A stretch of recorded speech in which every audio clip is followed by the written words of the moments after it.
afternoon, morning. It's still morning. It's like not even 10:30 in the morning here on the East Coast in the real world time. Rest of the world is it's all fake. It's a flat Earth. There's only one time zone. The rest of it is all made up by the governments. Anyway, crap. Here we are. It is Friday, right? It is Friday. Yes, it's Friday, and I have these three beautiful cutting boards all ready to go. And this one really surprised me. It came out so well because this is like complete scraps, end of the pile. I mean, you can see by the end grain all the little pieces I joined together. Actually, I think this one is too. Um, this one was made to order. Anyway, they've all been sanded and a little bit of patching and a little bit of repair. This one had a lot of repair because it was really kind of had issues, kept cracking and everything, but it really came out. I'm kind of glad I did it because that end, I don't know if the camera's going to pick up all the nuances and all the little edges, but this edge looks freaking sweet now. I can't wait to see it under oil and finish because that's going to be. It actually had some bad joints, and right here where the seam is, this was two separate pieces glued together. I mean, they were glued stacked, but then when I glued the whole board together, this was a separate seam. No, there's actually a seam right here. I don't know if the camera's picking it up in the maple, but there was a seam right here. Well, when it glued it up, it shifted down, so it like went along and then jogged. It was terrible. So I let it sit for like 2 weeks, thinking about it, and then I finally said, "Screw it," and I just stood it up and I ran it through the table saw and just knocked like an eighth of an inch. I don't know if you can see some of these. I don't know if the camera's picking it up. It's hard to see on the little laptop screen, but anyway, I ran it through on the table saw, and then I cut more scraps and I jammed them in to make like pinstripes and straighten it all out. And it absolutely came out beautiful. And I think I'm going to start doing that deliberately on some. If I don't want a solid end, like this one, I kind of wanted the solid end. This is a nice one. This one's pre-built for an order. It's actually a Christmas present. I actually built it a long time ago, but it's a Christmas present, so I haven't been rushing to finish it. I've been I glued it up so they saw it, but I'm not worried about finishing it. But I'm gonna finish it now because I'm finishing the other ones. So anyway, it's all sanded, and I got to do all the ends.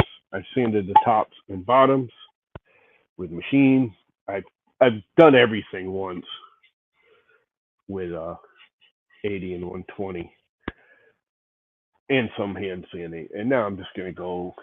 I did some minor repairs, but just now did the palm sander and sanded the top and bottom to 120, which is kind of nice. I am going to sand the edges and then do a grain raising. And actually, I've already sanded the edges, kind of, sort of. I think I'm going to just hit it with rubbing alcohol and do a grain raising now. If you don't know what I mean by grain raising, this feels like super smooth right now. But if you hit it as you're sanding, some of the fibers in the wood like lay flat and you sand and they just lay there. The minute you would hit it with water or moisture, a lot of people use water, a lot of people use mineral spirits, but basically you just hit the surface with moisture. The pores fill up, the hairs stand up, and the actual grain of the wood, the little hairs, fibers swell, and they stand up. Then it dries. I like to use rubbing alcohol for two reasons. Um, I don't like using water on them because, water in dried wood, you're trying to dry the wood, not moisten it. Water takes longer to dry. A lot of people use water. really nothing wrong with water, especially if it's a freaking cutting board. It's going to get wet. Um, a lot of people use mineral spirits. I just don't like mineral spirits. Um, don't have any definite evidence, but I do think mineral spirits can break down the glue a little bit. I don't know if it's true or not, but I find it's just toxic and I really don't want it on my food based product. I know it evaporates, blah, blah, blah. It's still just rubbing alcohol. The big thing with mineral spirits is a lot of these exotic woods have weird oils in them naturally that will repel other oils, or not necessarily repel them, but just keep it so they don't absorb as well. And so you get an uneven oiling. Rubbing alcohol, the mineral spirits removes those natural oils. They break them down and help you, get them off the surface. So when you go to put mineral oil on it or whatever finish you put on it, it absorbs into the wood better and protects the wood. Rubbing alcohol does the same thing. It's much less toxic. It evaporates super fast. Um, Cleaner, healthier, not bad for the board. Doesn't leave any residue like mineral spirits might. Who knows? For real. I'm not a chemical scientist, but mineral spirits on food products, I just am not good with. Water, again, so I use rubbing alcohol. So I actually do think I'm going to rubbing alcohol these now, which means I need to flip them over and raise the grains. And then, yeah, I might have to do a little more sanding here because that looks like a glue mark. We'll find out. That's the other thing is the hitting it with whatever liquid, water, mineral spirits, oil.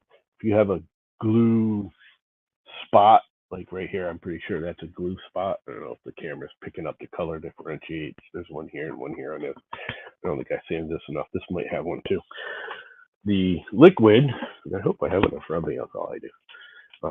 The liquid will make that stand out because it won't absorb into the wood wherever the glue is. I think I might have one right here too. I might have to hit these all again, but we'll see. Anyway, let's hit them. Not only that, it just looks cool. And it removes some of the dust and dirt and everything that's in it. And it just looks cool. Makes them look really, really cool. Okay, there's a little white spot right here, and I can feel the glue. That's the other thing. The rubbing alcohol makes the glue like slippery. So you can feel it. There's a little bit of glue right there. I gotta get up. A little spot. Feels like there's a little bit here, but it's not showing. It could be just because the wood is super smooth right there.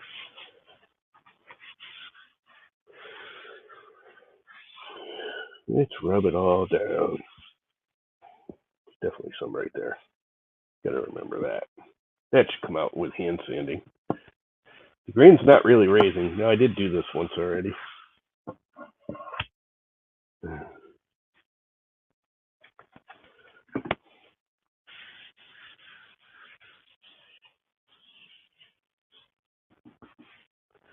wonder if I can hand sand that out. This is 220. Might not sand it out immediately, especially where it's wet. It's beating it up.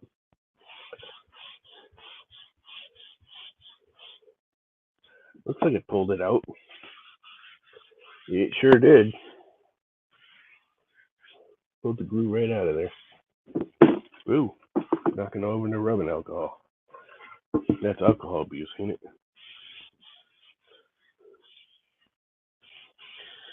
And again, it raises the grain, which is not that raised. I'm surprised. Although I have, like I said, I already did the grain raising once, and then I found some issues that I had to repair. So I figured I would try raising the grain again in case it needed it. It looks like it probably doesn't need it, but I will do it anyways.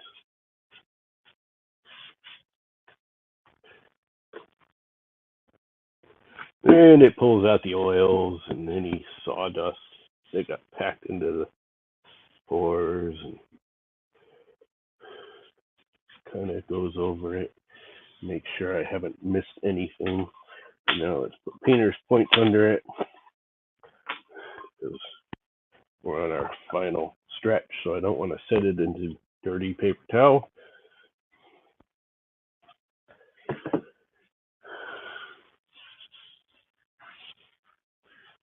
It's a pretty nice cutting board. She's pretty. She's very pretty.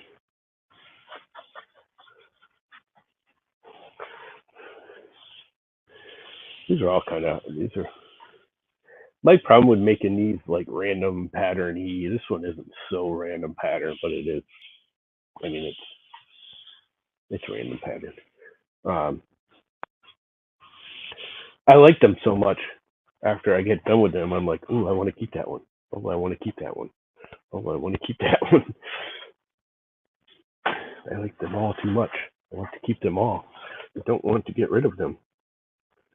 I don't want to have to sell them or give them away. This one in the middle here was built to order for a Christmas present for someone's wife. So I can't really talk about it much.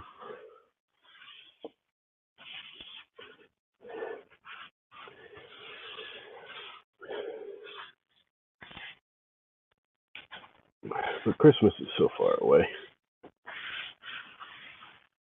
This one's really nice too. I really like all the cherries and there's two different kinds of cherry in here. Two different sources. I mean, it's cherry, I guess. Maybe not. I don't know. I'm not that witty as to the supplies where they come from, but there is two types of cherry, or two parts of cherry, two different sources. One of them is actually a cherry table, which a lot of these older cutting boards was made from, and one of them was actually store-bought cherry.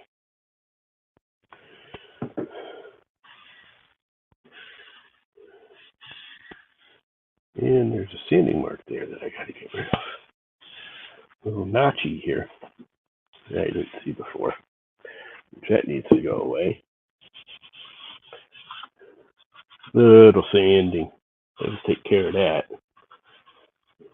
Which is the other reason I do this, is it just shows any issues or imperfections.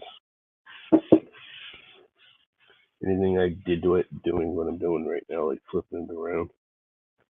There's a little one right here too. Painter's points. 3D printed painter's points at that. And do the top.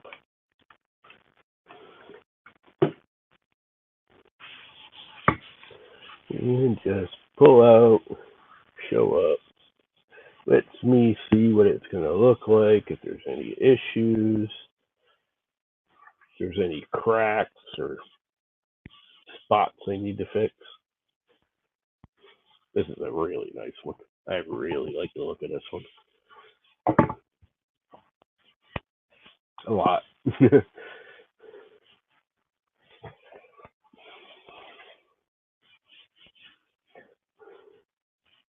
got a nice mixture of woods. One more.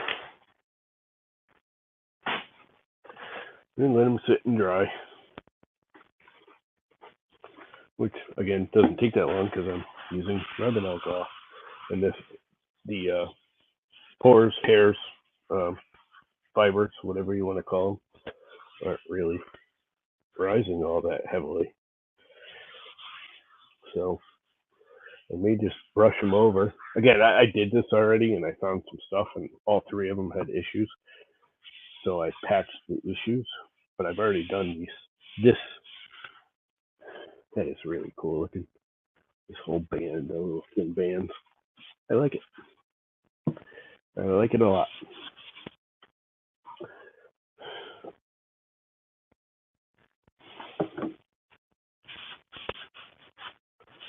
the whole bands of colors going down the edges.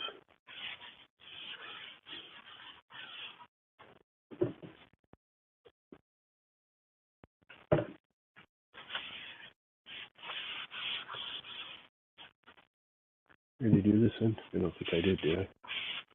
I don't know. We'll do it again just to make sure.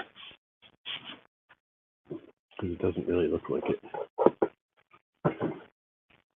Get it all into the finger grooves and make sure I don't have any problems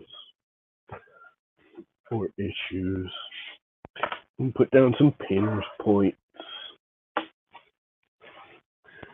so I can put down the top and keep it clean and do the top. This one I should like the top too. I think I'm gonna really like this top. Yeah, baby. That is pretty. Yeah, that's a nice one.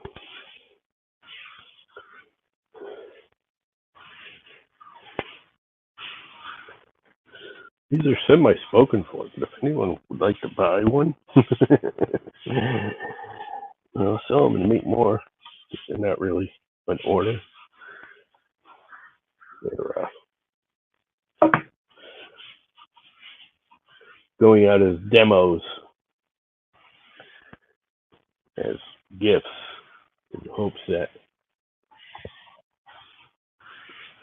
they can sell some for me.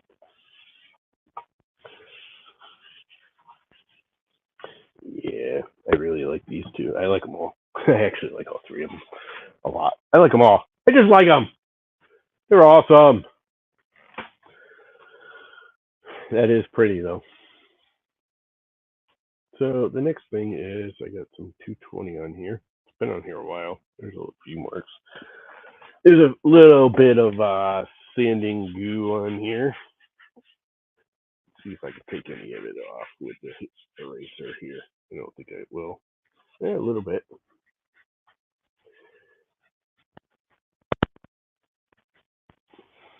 Almost wish they had a vacuum attached to this because I have found having the vacuum keeps it from building up this crap on the sandpaper. But it didn't, so I won't. So it didn't. So there's some hair standing up on this one, but not a lot. Nothing a little hand sanding won't take care of. And it's not quite dry. Let's give it another minute or two. I got fans going. You can see it's all wet right here. That's why that's why I like to use the rubbing alcohol over water, because it will dry faster. And it pulls the oils out and all that good stuff. There's a whole 2 people watching. It is kind of early on a Friday morning, so don't expect a lot of views. I'm actually not feeling great, so I don't know how long I'm going to stream. I got a mild headache and weird, like, sore throatish thing, but that I know what it is. It's not like COVID. It's I always get that when I kick on the air conditioner every year. I don't like air conditioning. My body doesn't like air conditioning. The only thing my body likes less than air conditioning is hot, humid, which is why I turn on the air conditioning. I got a little fan going there, and I got the ceiling fan going over here. It's not terrible out here, and I'm actually feeling a little better than I was earlier. I almost wasn't going to stream, but I kind of want to just get this sanding done. This almost looks like a glue spot more than the oil or the rubbing alcohol. This looks like a glue spot that showed up.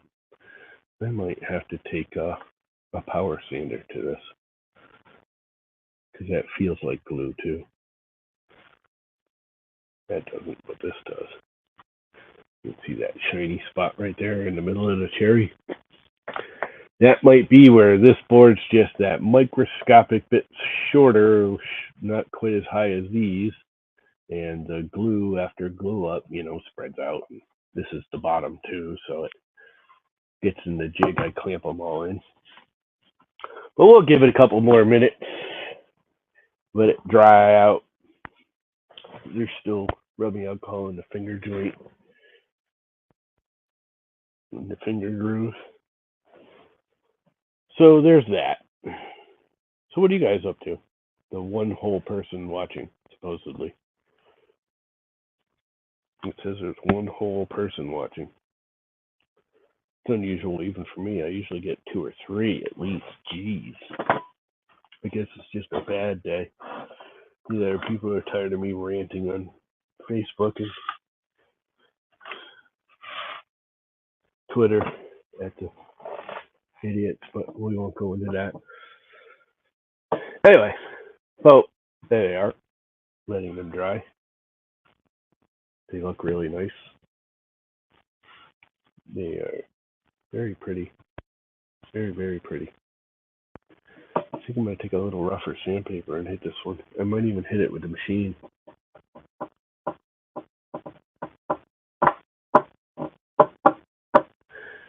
I might have to hit it with the palm sander and get rid of this. I think I will. Because that's glue. You can tell just by feeling it. That's not moisture.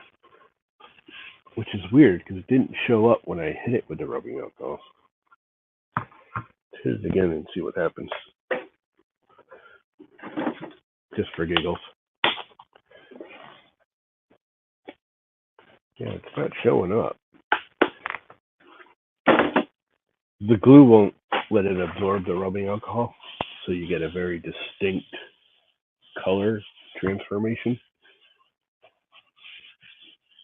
But it is getting tacky from it, so it's definitely glue. Not really tacky, but slippery, kind of weird. Hard to describe, but you can definitely feel glue when you hit it with the rubbing alcohol. That would be definitely glue. Yep.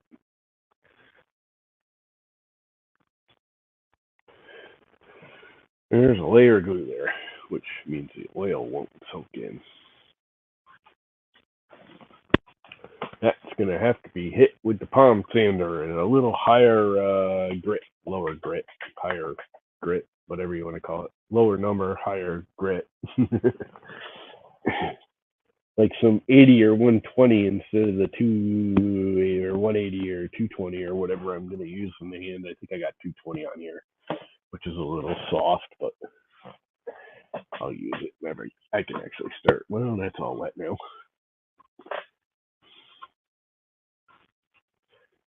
Get rid of whatever poured in there.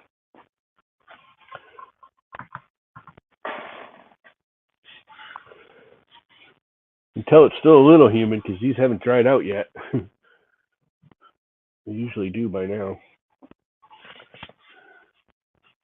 And they're just not. This one's still got spots on the bottom. Usually they're all dry by now. I might just have to let them sit for a couple hours and let them dry right out. Even the rubbing alcohol is taking a while because it's less humid than it has been, but it's still freaking humid. I mean, it's not terrible. What is humidity? Let's go look at the little humidity meter over here. It says it is 80% humidity at 79.7 degrees out. 80%. The big one is the humidity. It's kind of weird. I wish the big one was the temperature and the little one was the humidity, but whatever. It's supposed to be humidity. Humidister, whatever. There's a word for it. I don't know what it is. Tells you what the humidity is. Anyway, I'm gonna have a seat and relax. Not feeling great. I think I said that already. I am feeling better than I did an hour ago. I mean, not that it was that bad, but I wasn't. I don't know. I just had a mild headache and stuff.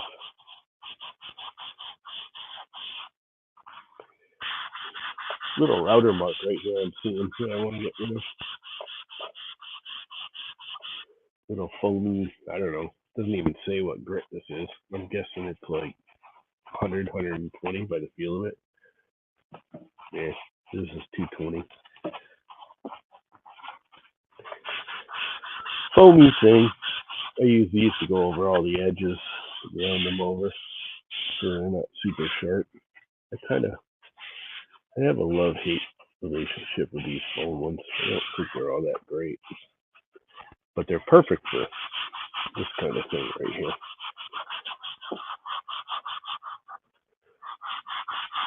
Problem is they really don't get in a tight corner because it's so soft it kind of rounds. So the actual corner you're trying to get into with them, it doesn't.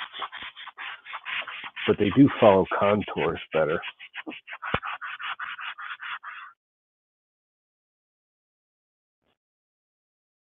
I'm hearing like a super high pitched freaking whine, like something just reset. Sergio, finally an actual human being. What's up, Sergio? It's morning on a Friday, Sergio. How is the air conditioning business? I bet you are screaming busy for the last couple of days down there, huh? I don't know how you do it. I really don't. I could never, in this heat, go out and work in this heat. I want to go run and hide in the air conditioning, not go fix broken ones. Do you fix a broken air conditioner and then go in there,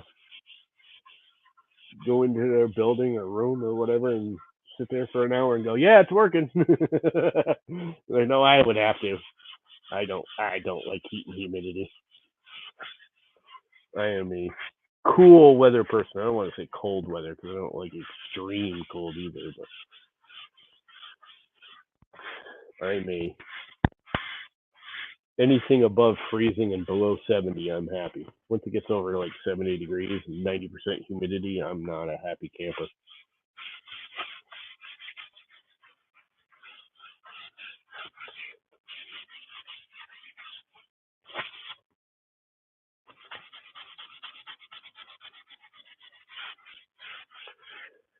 Little sanding. You guys can't see what I'm sanding here because it's on my knee.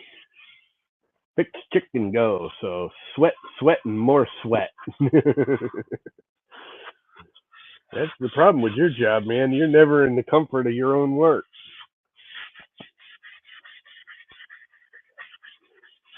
I don't know how you do it. All the more power to you, man. Guys like you that make the rest of this world freaking wimps like me go around. Because I would be one miserable person doing your job. Because I don't like get paid and go, yeah, hope you get paid a lot. Hope you get paid a lot. So how is life, Sergio?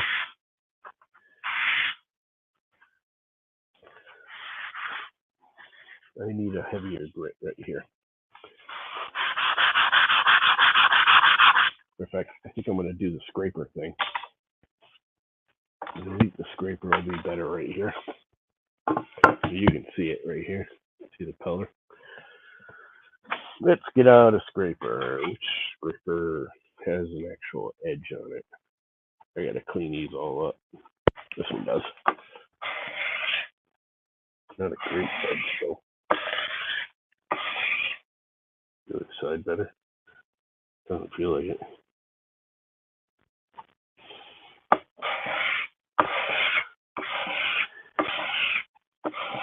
Yeah, I can see the glue peeling up right here. I don't know if it's showing up on the camera.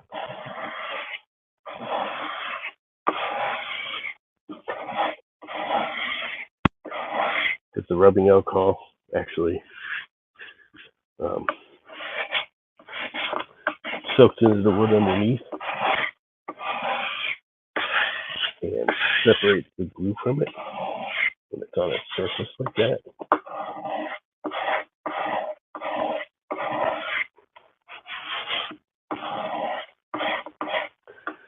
Nope, with the grain, dumbass. Don't try and go across it because you think you should. You know better. Almost went across the grain.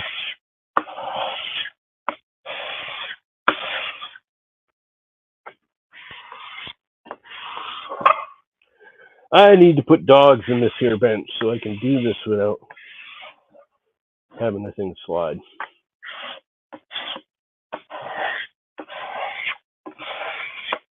But I think I got it.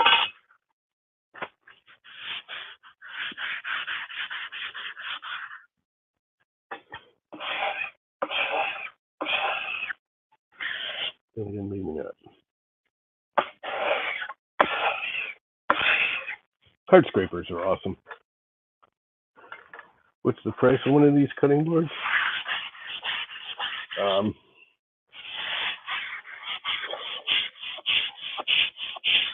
That's a private discussion for me and you, Sergio.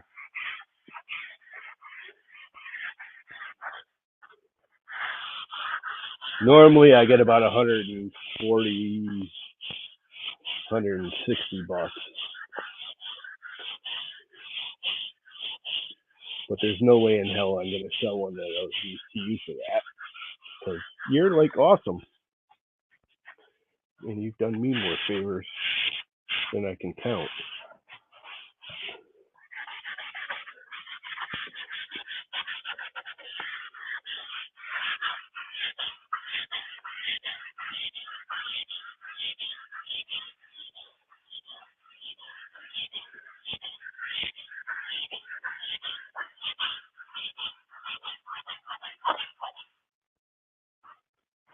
What is going on right there? It is like something weird.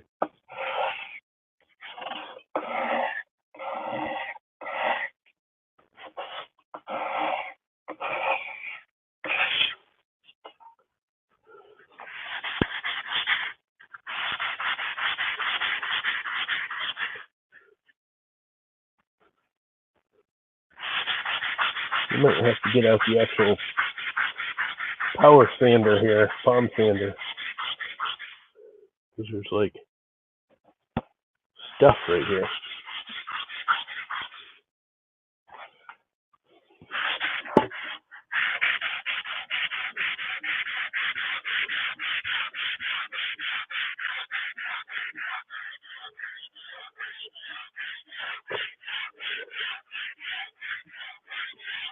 We can make you one, Sergio. Don't you worry. I was actually already thinking of that. You need one to match your mallet or your wife.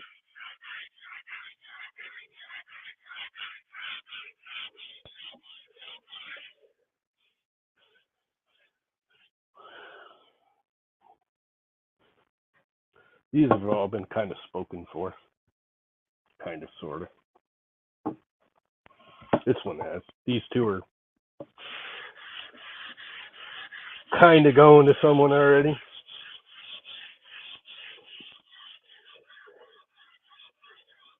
Because they are, a friend of mine believes she can actually try selling these. She's like in the real estate business. And she thinks not only like they can use them for closing gifts, and some of the companies she works with, she also thinks, I guess she's got a friend that has a consignment shop or something that she thinks would have absolutely no problem selling these. So one of them is actually for her, and one of them is for her to use as a demo piece to see if I can get some orders. Not really to sell, I guess. I don't know. Haven't fully figured out what we're doing yet, but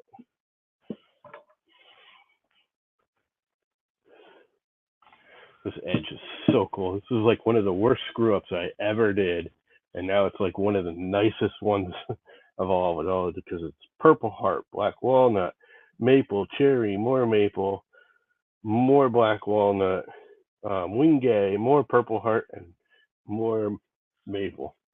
It's just like pinstripes, and I just absolutely love it. It was all screwed up before because they jogged. And now it just looks gorgeous. I fixed it, man. I fixed it.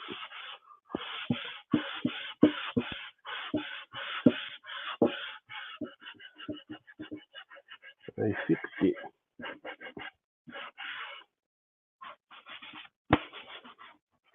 I fixed it.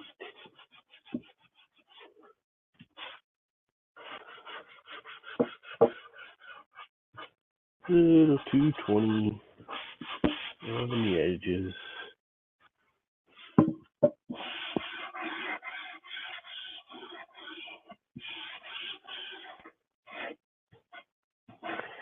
Yep. I was already planning on one for you, Sergio, at some point.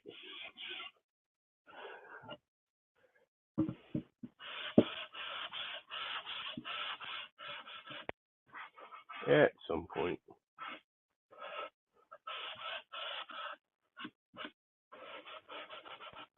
You know, when you come up with an air conditioner. When you come up with a heat pump.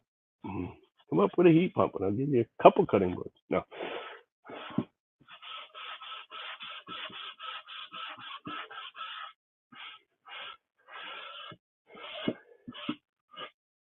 I do think you'd have a blast up here, like if you could take a weekend off with you and your wife.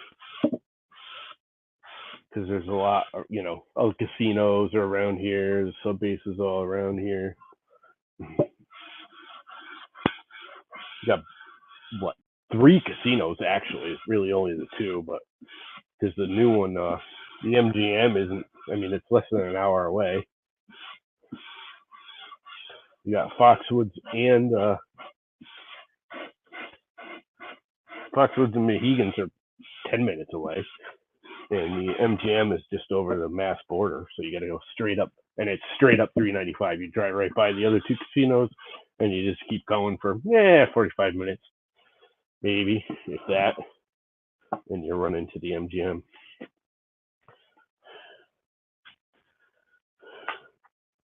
So if you're in the casinos, this is the place to be.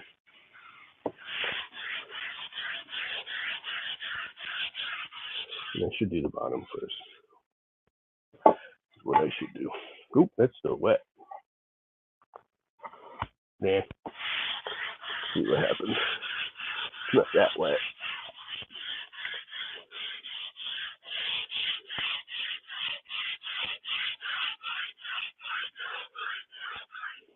I almost think the wet is better. I'm wondering if I can wet sand these. Never thought about that. Like hit it with the rubbing alcohol and sand it while it's still moist. That actually almost feels smoother. I wonder if it'll dry up better.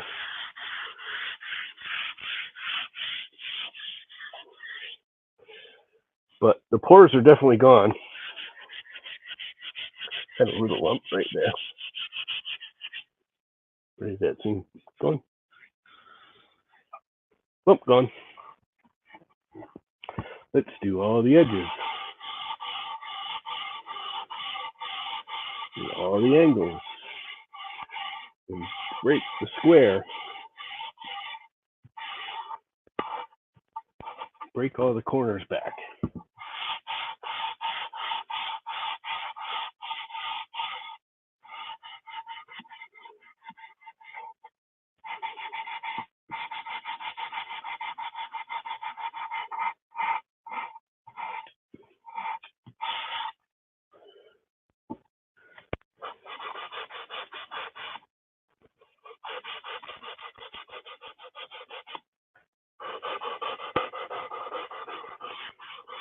And sanding and sanding. Sanding is so much fun.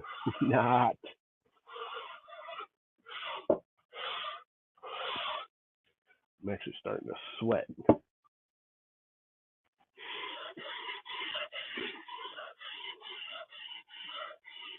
don't like sweating.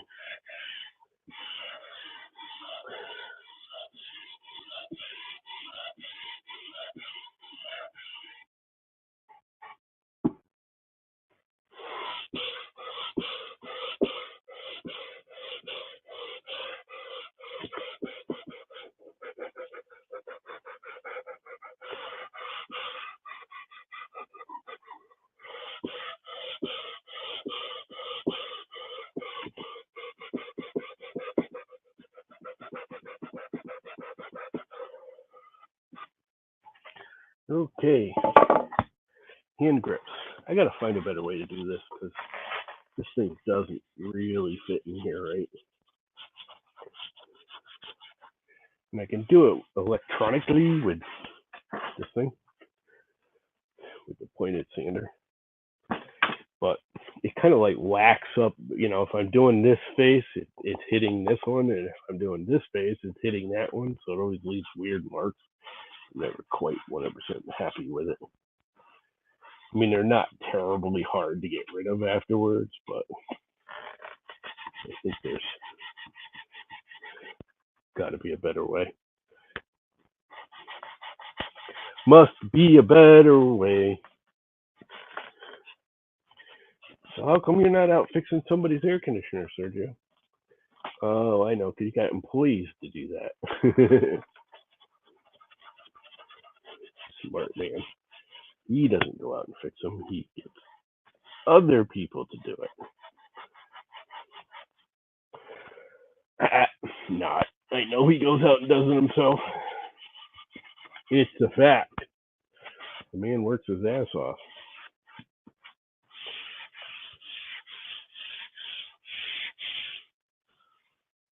No lumps, no high spot right there.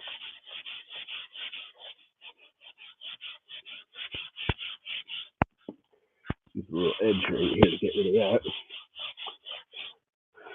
Fun. Now I got sawdust all over me.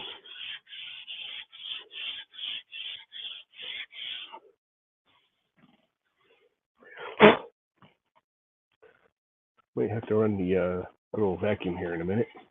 Make lots of noise.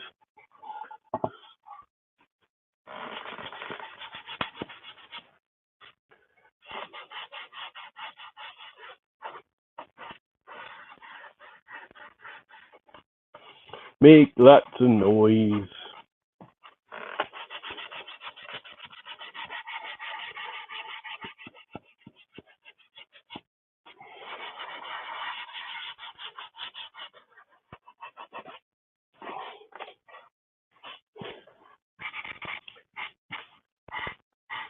I might actually make it down to go see you in a couple of months there, Sergio. Because I may actually be going to Delaware. And I'm trying to figure it out so I can do it during Earth.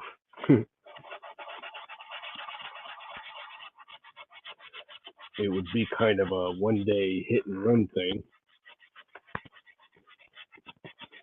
But I might actually have my brother convinced to do it that way.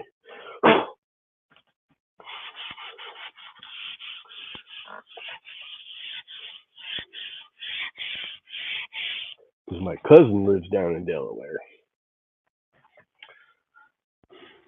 Don't ask me exactly where, because I have no clue where in Delaware he is.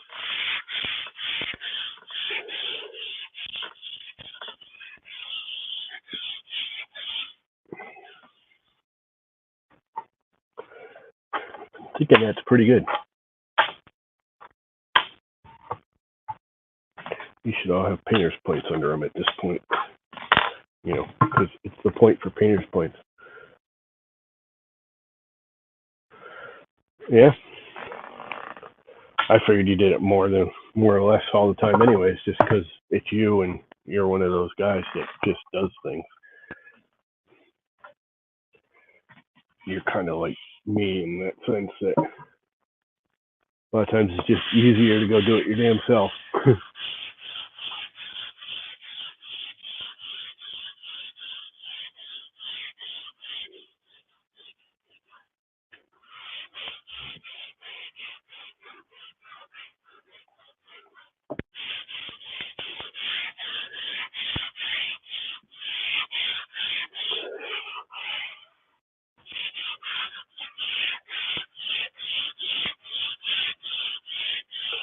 These really came out really well. Like, really, really well.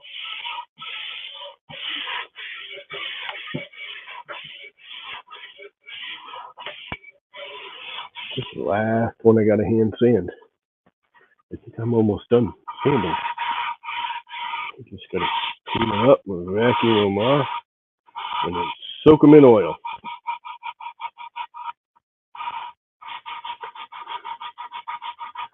And when I say soak them, I mean soak them.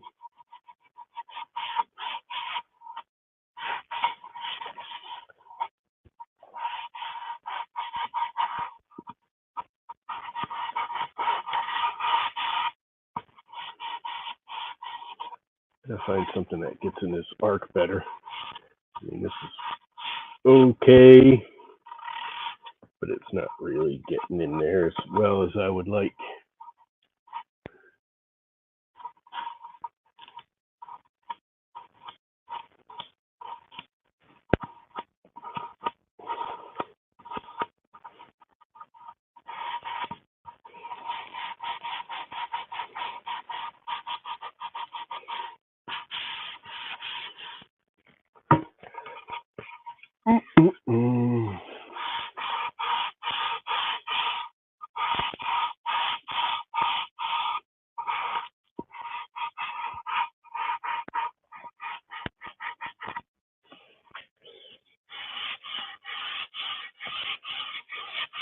I already sanded this one because it looks sanded. It kind of feels sanded. Right there.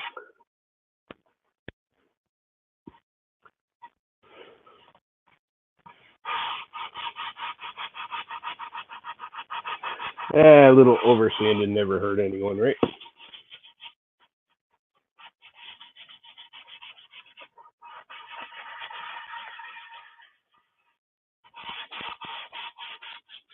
Oh, I got a chip out right there.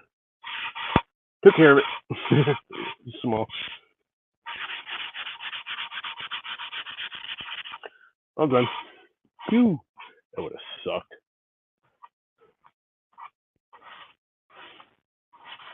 The whole point of this sanding is to prevent chip outs.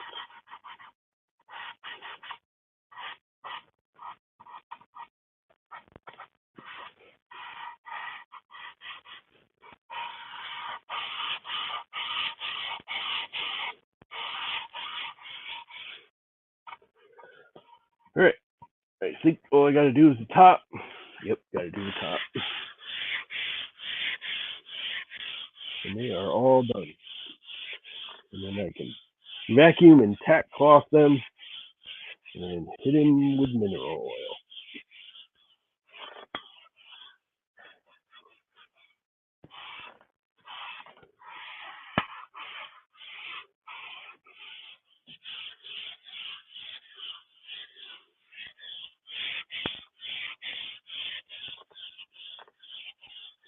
I gotta say, I almost didn't buy this stupid sander. I was buying saw blades from Taylor Tools, which, if you don't know who Taylor Tools is, they sell like saw blades and woodworking tools and equipment. But I was buying a couple saw blades, and if you hit that, I don't know, $45 or $50 mark, you get free shipping. Well, shipping was $8, and this was like $4, and put me over that, that $45 threshold, or I think it was $55, whatever it was. So it was cheaper to buy this than to pay the shipping. They put me over. So glad I bought it. Normally I just use a block of wood, but this thing's like a super hard foam. It's not like soft. It's like really, really hard foam. But God, I love it. It's comfortable to hold. It's like, the perfect palm shape, and it's got like finger grooves, and it just works really well. If you need a sander, I highly recommend these. And it was only like, I don't know, $4 or $5. I think they got them on Amazon for like 10.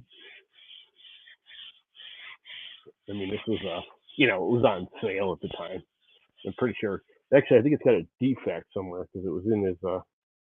They have blemished stuff there sometimes. For a couple bucks off. It was like, it's a sander. Who cares if it's got a blemish? I think there's like a hole in it. Yeah, there's a little hole in the top of it right here. I think that's what it was. Something like that. But it was only like $4 or $5. I was like, yeah, that's less than the shipping and gives me free shipping. So yeah, I'll try one. It's a freaking sanding box. I mean, what can it hurt? And I'm really, really glad I got it. I kind of love it,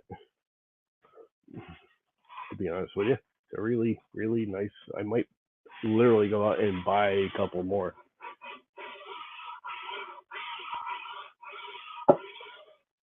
Somewhere on one of these, and I think it was on this one, I'll have to look, there were some marks on the ends. I think it was this one. I know it was this one. And yep, there it is right there. Get that out. It's like a little divot, probably where I set it down, like on the corner of the table here or something, and just put a little indent in the wood. Fun now.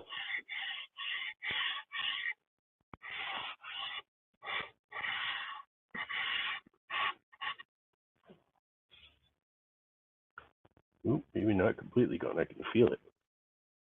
No, it's not terrible, and it is right on that knot. Give it another second to sand it and see if I can make it go away completely. I know you probably can't see what I'm doing. Here we go. Now it's gone.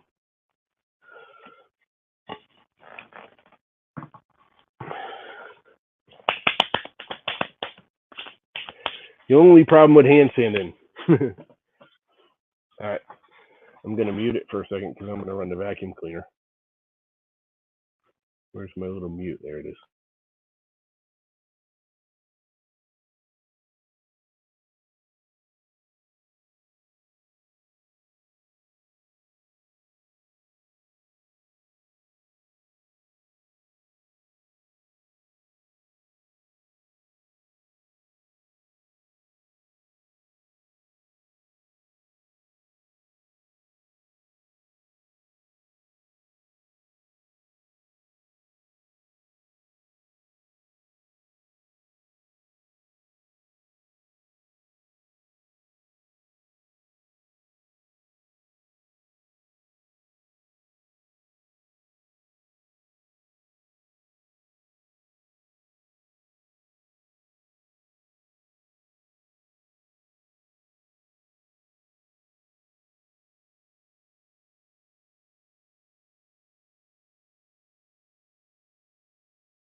It's unmute.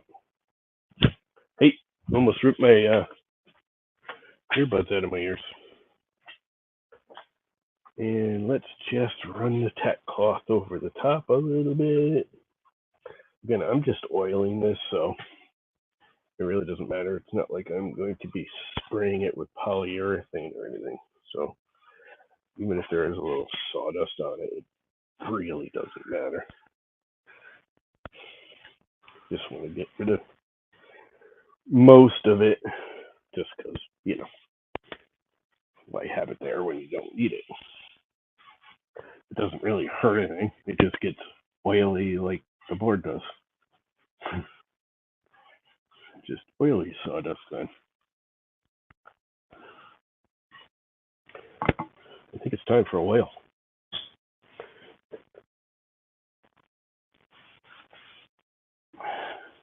Tack cloth. Something not enough woodworkers use anymore.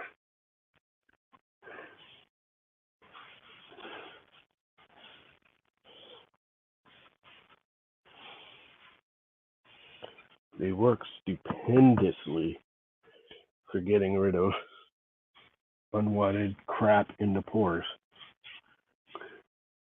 And if you don't know what a tack cloth it's basically, there's no basically about it. It's really all it is cheesecloth with beeswax impregnated in it. They melt beeswax and drip I don't know if they drip the beeswax over the cheesecloth or they melt it and just run the cheesecloth through the hot beeswax or whatever, but that's all it is. Cheesecloth with beeswax in it. And you just keep back folding it on itself. And it just keeps working.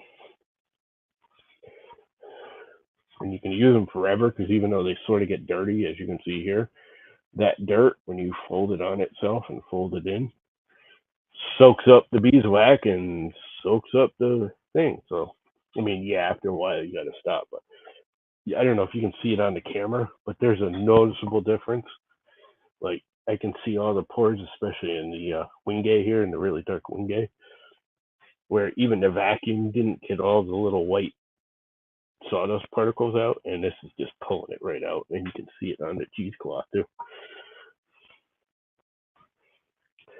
And it just pulls all the crap out of the pores of the wood.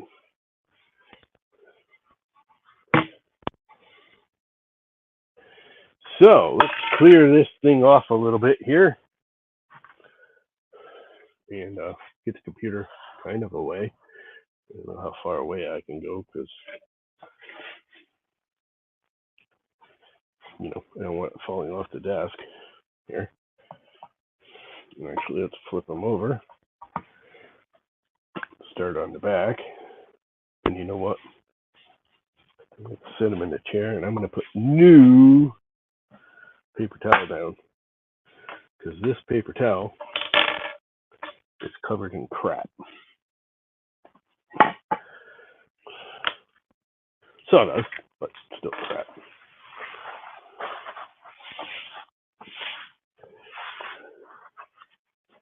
And I wish I had good claws. I don't have a big one. This thing needs a bath already, and I just built it a few months ago. Not even a month ago.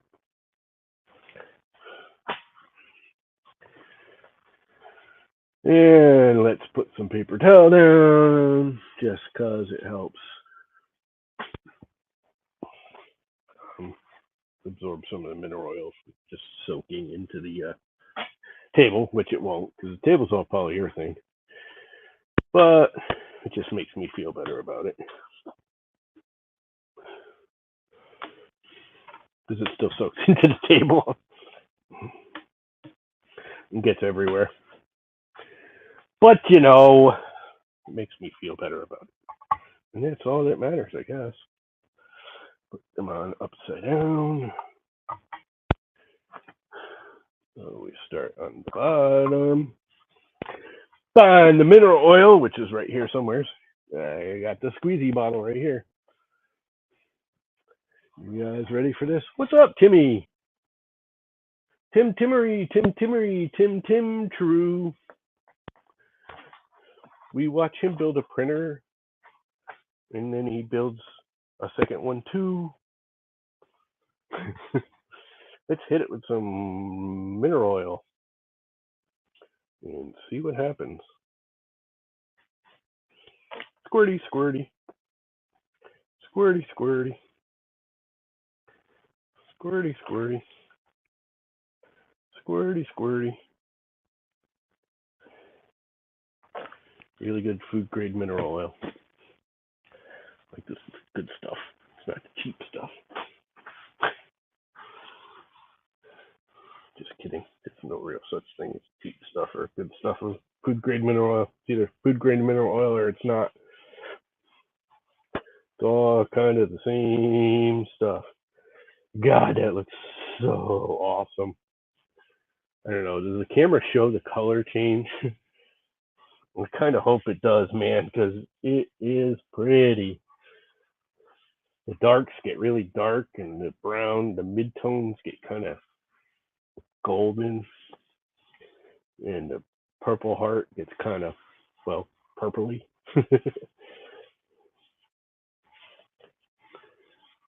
And it just looks so awesome.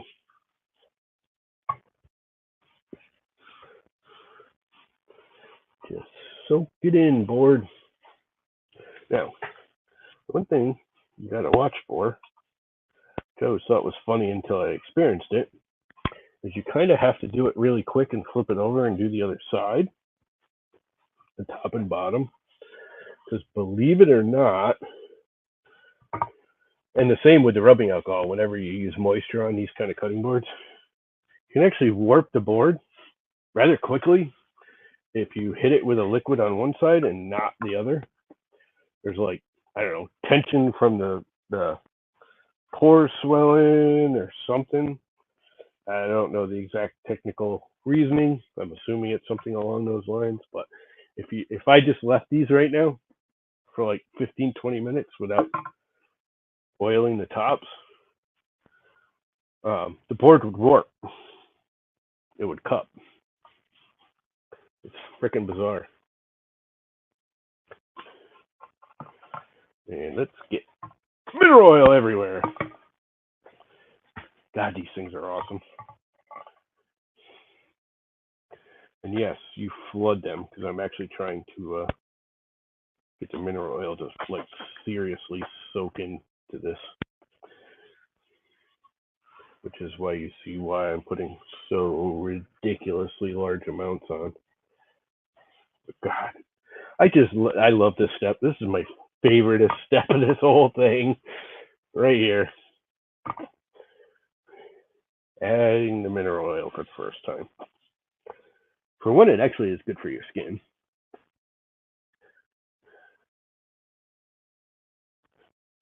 Cool, I'm glad it shows because they are freaking.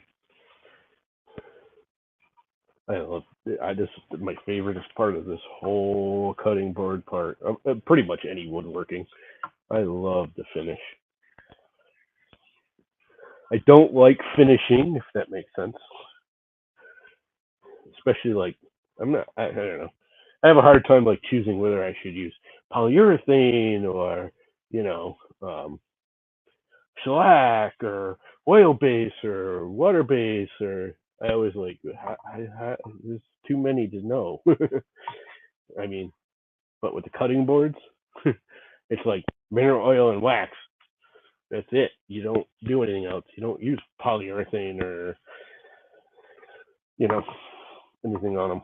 You use mineral oil and wax. If you got any brains, anyways. You really don't want to cut on these things and get polyurethane in your belly. And yes, I make these to be used. I keep yelling at my cousins because I made my cousins some for their Christmas. My aunt paid for the material and I made them. And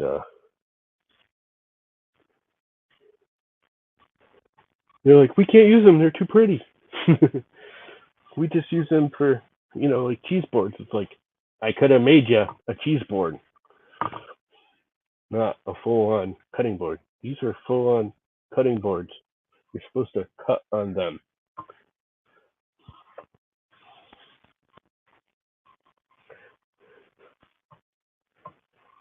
Soak it all in, board. Let's go back to the bottom because, as you can see, it's already drying up. I don't know if you can see it in the camera or not, but it was drying up.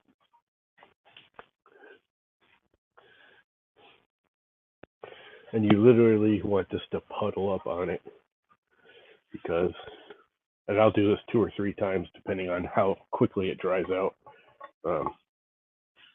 I don't, with the humidity, I actually don't think it's gonna dry out as fast. I might wait until tomorrow to put a second coat on. I usually wait an hour or so and then put the second coat on. But where it's been so humid, I'm assuming the wood is kind of wet, so it's not absorbing the coils as much. I have mineral oil everywhere. It's on the bench, it's on my hand, it's in my shirt. I think I splattered some on my face when I spun it real fast. I just don't care. This is right here, baby. This is what makes me happy with doing this. That is freaking gorgeous. I don't want to spin it so fast now because my hands are all slippery debris and I don't want to drop it. Just keep rubbing it in. Hopefully the wood soaks it all up. Soak it up, baby. Drench that board.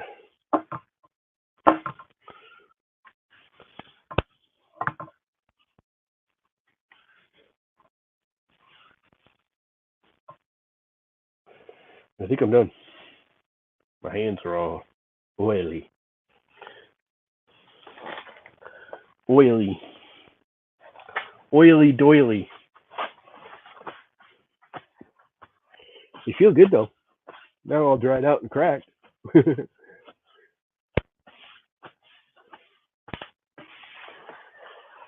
Let's sort of wipe up the puddle off the table a little bit. Not that it really hurts anything, it's just mineral oil.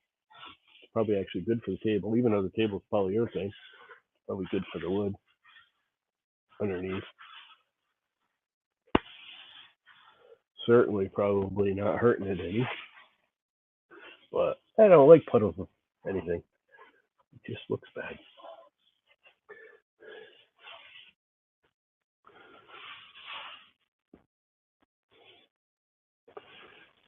Top one more brush.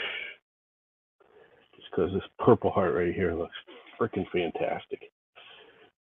I love the Purple Heart when the oil hits it. It's really weird. I don't know if you know about oxidization and wood colors and all that, but Purple Heart is very purple. But when you first cut it, and there's other woods that are very similar. Cherry's kind of like this too. Cherry has a very orange color to it. When you first cut it, like you look at the board and go, "Wow, that's cherry. It's very orange." Then you run it through the saw, and anywhere you cut it,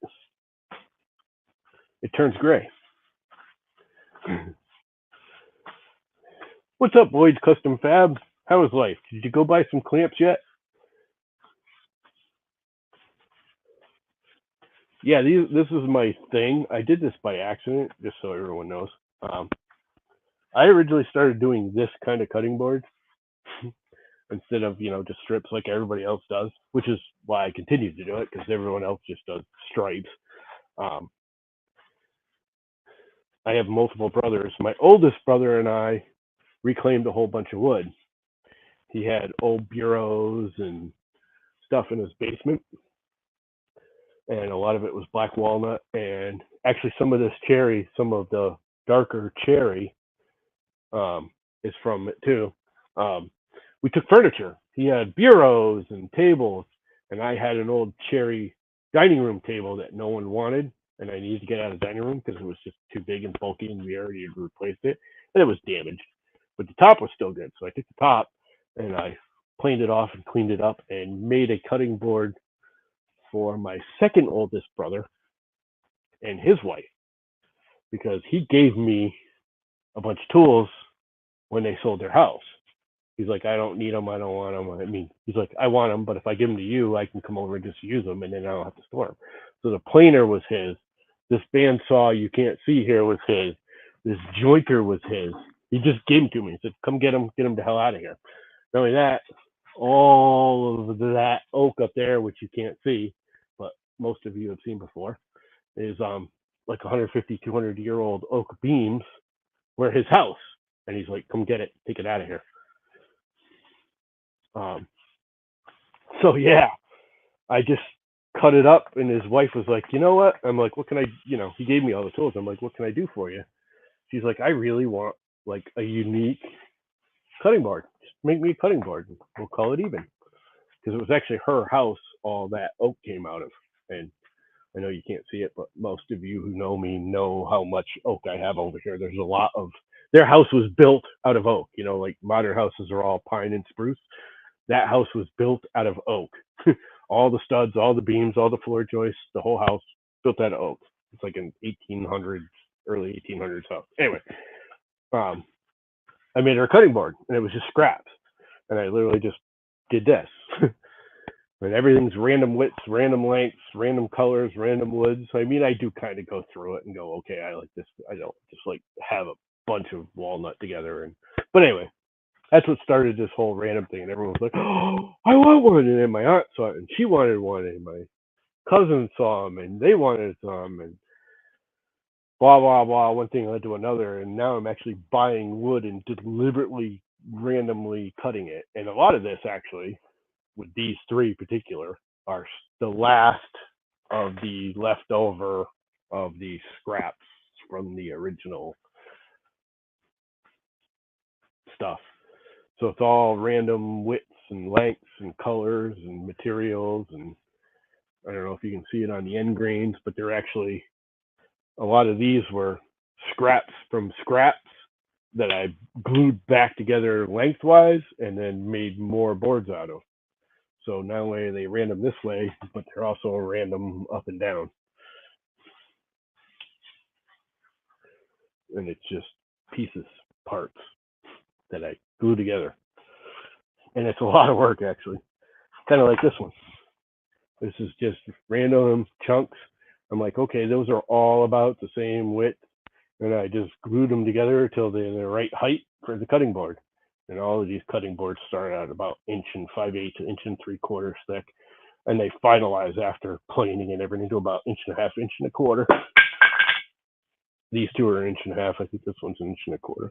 Actually, I think this, I don't know. One of them's only about 1.25 inches because I had a crack in one of the black walnuts that I had to plane down.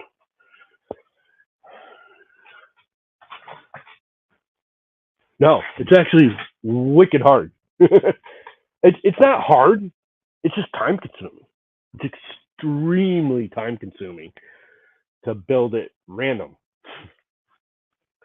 To get it random. I mean, it's easy. I bought wood. I'm gonna just run it through the table saw, and I'm still gonna do this kind of patterny thing, but it's not gonna be quite as random. I'm gonna deliberately do said widths. I'm gonna, take them all. They're all plain. They're all exactly the same now. They're 1x4s mostly, like 2 foot long. I'm gonna run them through the table saw, and I'm gonna make 3/4 wide. I'm gonna make 1/2 inch wide and 1/4 inch wide, and they're all gonna be. I'll still do a random pattern. I'll put a piece in and cut it off and glue the next one on and do a pattern back and forth. That's not a pattern. Kind of like this one. This one's almost patterned. It's very stripy. There's a lot of the striped colors. There's like a seam here. You can't see. There's a seam here. There's a seam here. Seam here. But anyway, it's still random, but it won't be as random. Like these are literally random widths. I just took a piece, stuck it on there, found another piece that was close, ran it through the table saw to match so I could get a full run. There's a lot of work doing these two. Yeah, these two. This one actually is set width, if that makes sense. This one's almost all new material. Some of the Purple Heart isn't, and some of the cherry isn't, or some of the walnut isn't, but most of it is new material. And it is 3/4, ½ inch, and 1/4 inch. This 1/4 inch, that's ½ inch, and that's 3/4 inch. And then there's a couple of like where the Purple Heart is, I had 1/8 inch strips, so I just threw it in there. I had an 1/8 inch strip of maple here and cherry here, but yeah. This one took me like 2 hours to lay out and glue up. These both took literally days because I would like put a few together and then I'd go, okay, like this piece here, not only is it glued here, but it's actually glued stacks. I think that one is, yeah. And then same with, well, the end here. This not only has a stripe this way, but it has stripes going this way. And it's all just randomly glued together. And I'm like, okay, I went in a box of scraps and glued them together until I got a board about that thick and then ran it through the saws. And what is it, really dark? There is. Okay. There's two really dark woods.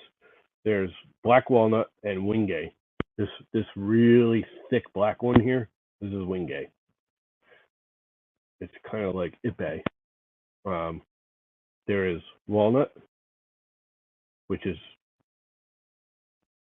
this black walnut or just regular walnut? Most of it's black walnut. This piece here is just regular walnut. What the difference is, I don't know. To be honest, I really don't know, but I do know this is black walnut and that's just regular walnut. Black walnut, maple, cherry, Purple Heart, maple, wingay, black walnut, more cherry, maple, Purple Heart, black walnut, more cherry, cherry, black walnut, cherry. There is another wood, and this board right here, and this one here are reclaimed something. It was a table, or not a table, but a bureau top. It was just the top. The rest of it was water damage, so the only thing I could salvage out of it. It kind of looks like cherry, but it doesn't. I mean, the coloring, probably on the camera, this looks like cherry. This board, and this board.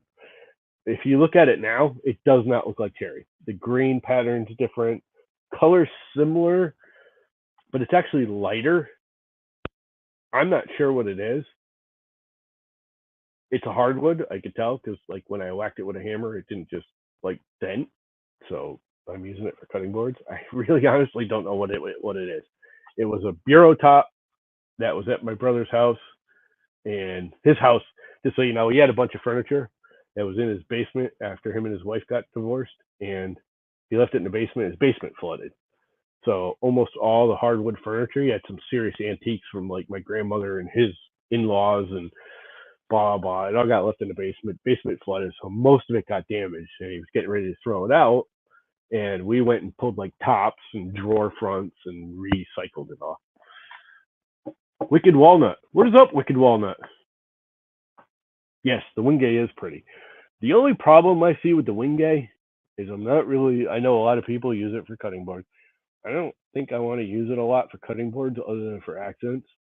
It has a really, really super deep grain that you really can't sand out. There's always it's almost like oak. And I'm a little concerned with food yuck getting in there.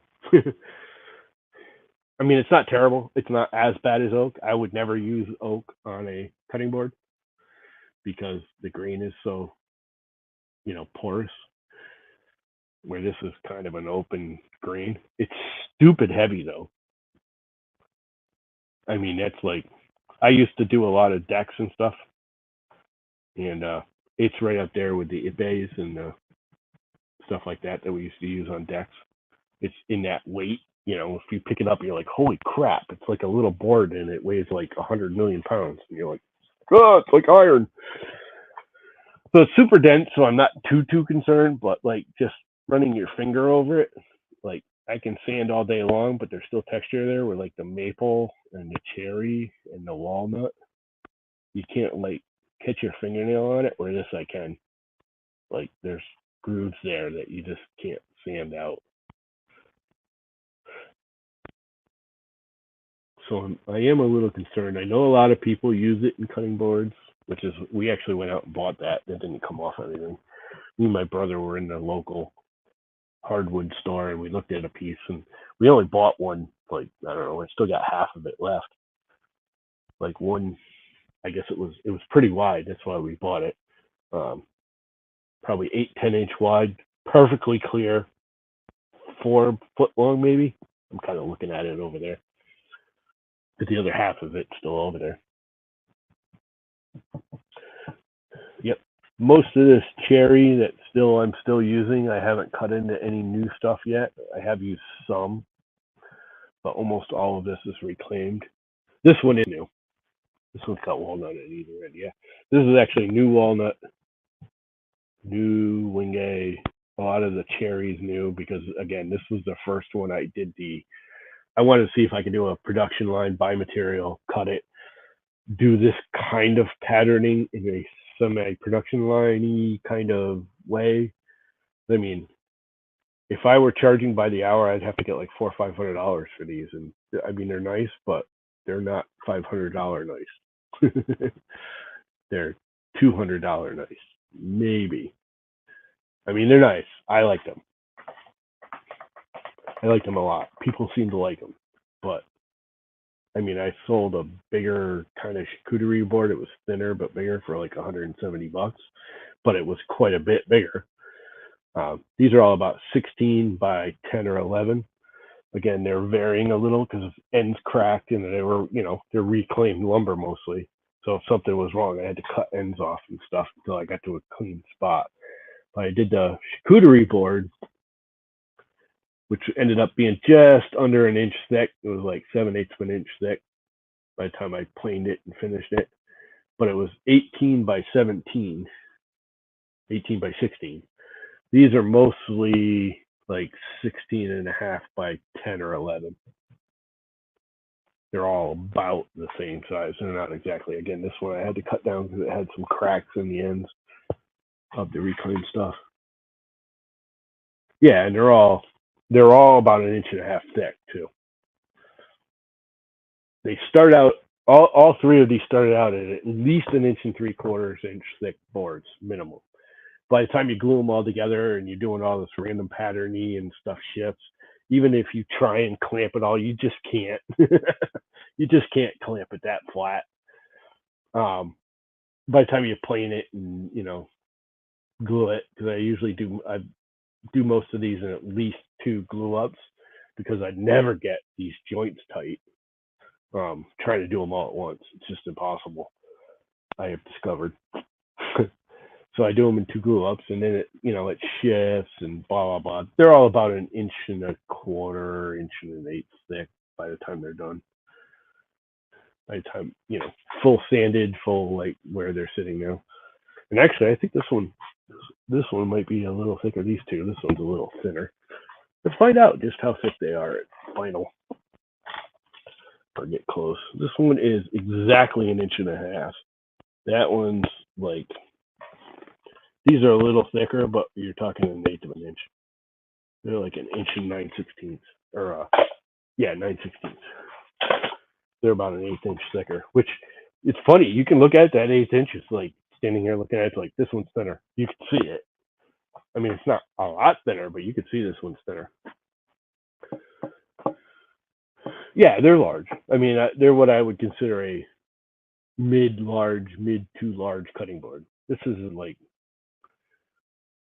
That's the other problem is my oldest brother, who's basically funding most of this. He's the one that bought the CNC machine, which I know you guys can't see it because the camera's literally sitting on it. That's what's holding the camera up. But there's a $4,000 CNC machine there that's humongous. It could do a 5-foot board without an issue, 5-foot square.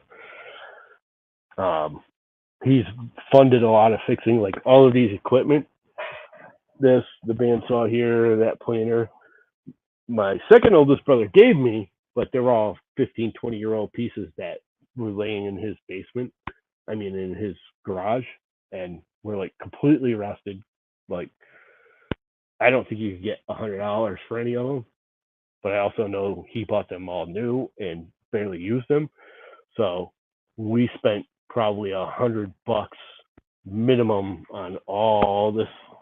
Like, this was easily $100 on just cleaning products, scrubby pads and WD-40 and soap and crap, like the bandsaw. That um, Grizzly bandsaw looks freaking brand new now. I mean, it literally looks brand new. You wouldn't be able to tell it's 25, 30 years old, 20 years old, 20 years old. And what it looked like, 6 months ago when I got it, it looks brand new. Here, I'll even show you because I'm kind of proud of it. If you look at that, even though it's dirty, I mean, that thing looks brand spanking new now. I've had people go, "How did you buy one of those brand new?" Because it's the 30th anniversary Grizzly. You look at the front of it. I mean, I use it. It's dirty because I use it. I mean, that thing looks brand spanking new. I literally had a couple guys go, "Hey, where'd you get a brand new? Did you find one that was still in a box of the 30th anniversaries?" Because I don't know if you know Grizzly, but Grizzly is, well, that's a Grizzly. All their stuff is green, except for their anniversary editions, which are all black.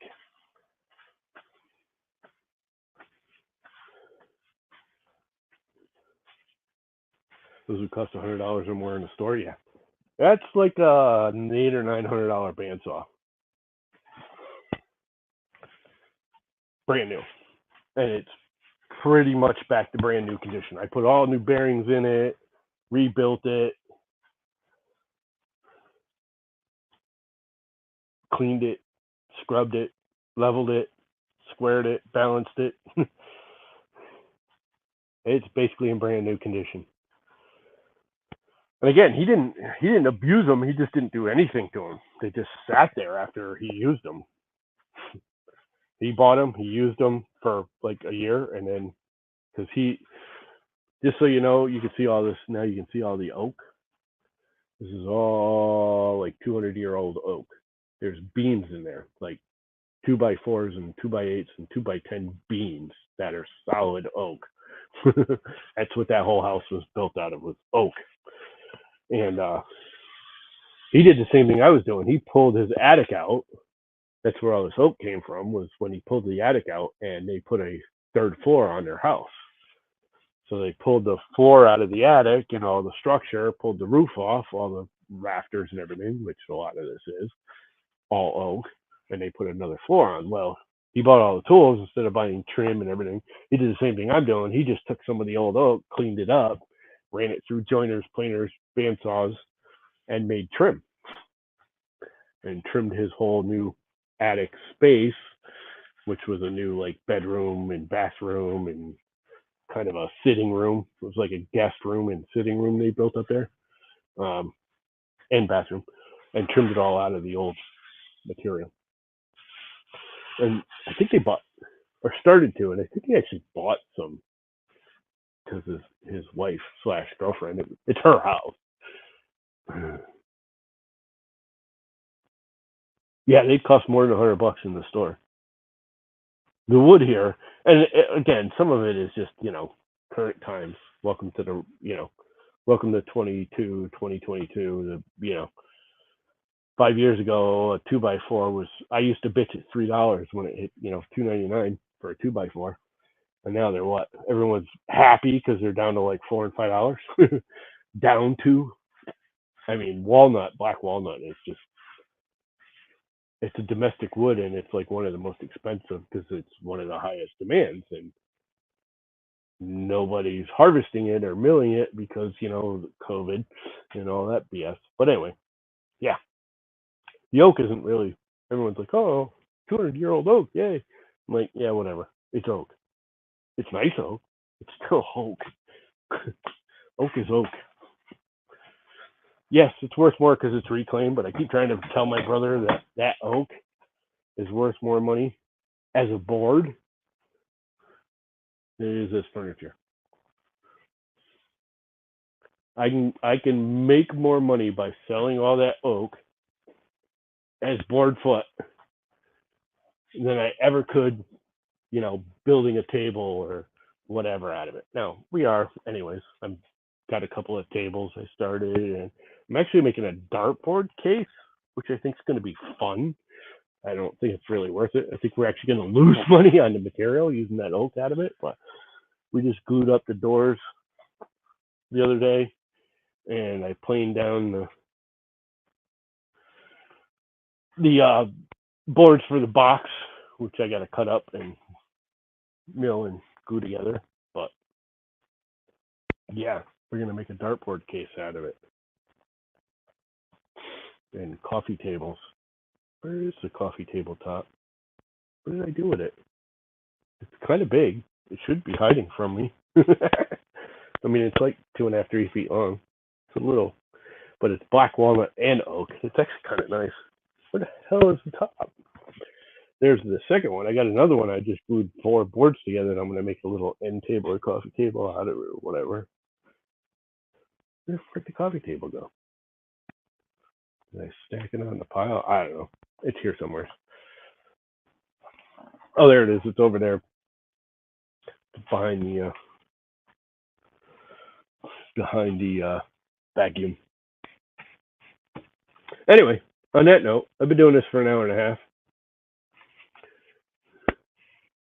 I'm probably gonna kill it because I got nothing else to do, and the oil's soaking in, and I'm not gonna rub them down.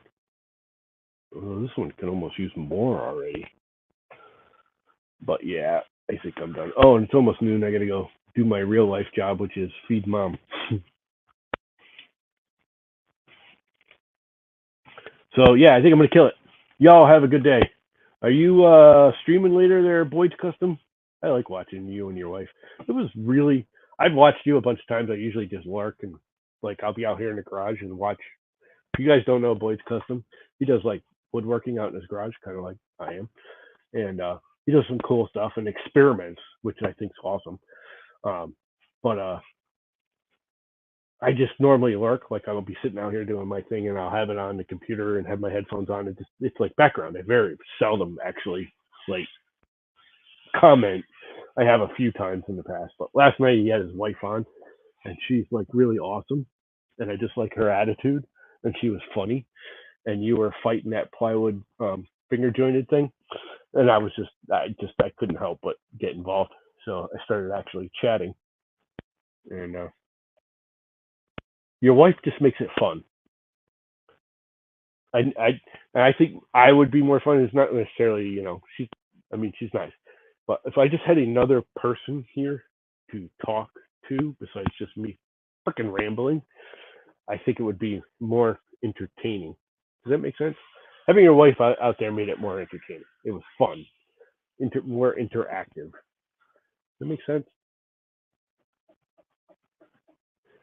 I like it when multiple people.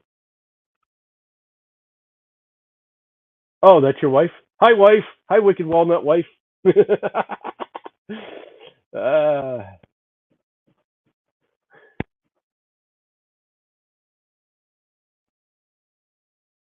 yeah, no, it's just I don't know. I find like a lot of these guys, just so you don't know, a lot of these other people in here, Tim and Sergio, who is I don't know what is he on here, something HVAC. He's a HVAC guy. Um, I used to do a lot of streaming, and how I actually got into all this was 3D printing, and the woodworking has been more recent because well, I got all the tools given to me, and I know what I'm doing. Like I did woodworking my whole life. I built houses, did cabinetry, trim and all that crap my whole life. But I really got into streaming and online and all that for 3D printing. So most of the people I know that are in the chat are 3D printers. They're not really woodworkers. But yeah, we have a 3D printing chat where like we all get in there at once and just talk about general. It doesn't always. Most of the time we lose track of the whole 3D printing subject, but we just a bunch of us get in here on StreamYards and just hang out and BS. It's like going to the bar on a Friday night and hanging out with your buddies, but online. Kind of like a Zoom call, but not as obnoxious as Zoom. That makes sense. We all just hang out and stream and BS, and so yeah, most of my online type friends are 3D printed based, not woodworking. But I do find it's more interesting to watch streams that have more than one person in it. I tend to enjoy the streams where either it's just a bunch of us hanging out, or it's someone like you guys, the wife and the husband and the wife combo out there, you know, hanging out, talking. I don't know. Anyway, I'm babbling. Yeah, I do a lot of 3D printing, like a lot. Almost every tool out here has some sort of 3D printing item on it. Almost all of my dust collection is 3D printed, right down to, you guys will like this. Do you have dust collection? I have multiples of these now. If you look right there, I don't know if the camera's actually pointing at it, but that Cyclone is 100% 3D printed. And I designed it and 3D printed it. And it actually works really well. And I have another one for this. Like, this is all 3D printed. Here's my logo. These are all 3D printed. This is all 3D printed. This is flexible, which is awesome. This is a flexible filament. So, because I'm not very good with this still, even though I've had it over a year, I still run it into stuff. All my clamps are 3D printed because I'm not very good, and I still run it into stuff. So when I run it into stuff, especially that dust boot, this dust boot was like one of my better designs, I think, for the CNC because it's flexible, and if I ram it into something, it doesn't break or break the item it rammed into. The dust separator works stupendously, and I have, like I said, I have another one that's connected all the way out and goes into the other room because I got tired of hearing the vacuum back when that was running. That has its own 3D printed dust separator Cyclone on it, which is smaller because it's all 2-inch hose. That one's 4-inch hose. But I designed them both. And if you go to printables.com, which is Prusa's like model suppository, Prusa's place where they keep all the files. Suppository. Wow. Anyway, Prusa's place. I can't think of the word. It's close to suppository. I just can't get it out of my mouth. Anyway, printables.com. Almost all my models are there now. I have like 130, and almost all my modeling is practical printing. Yeah, I gotta go. I keep saying I'm gonna go, and I kept sidetracking and distracting myself. So y'all have a good day. I've been doing this for an hour and 42 minutes. Yay. See yous.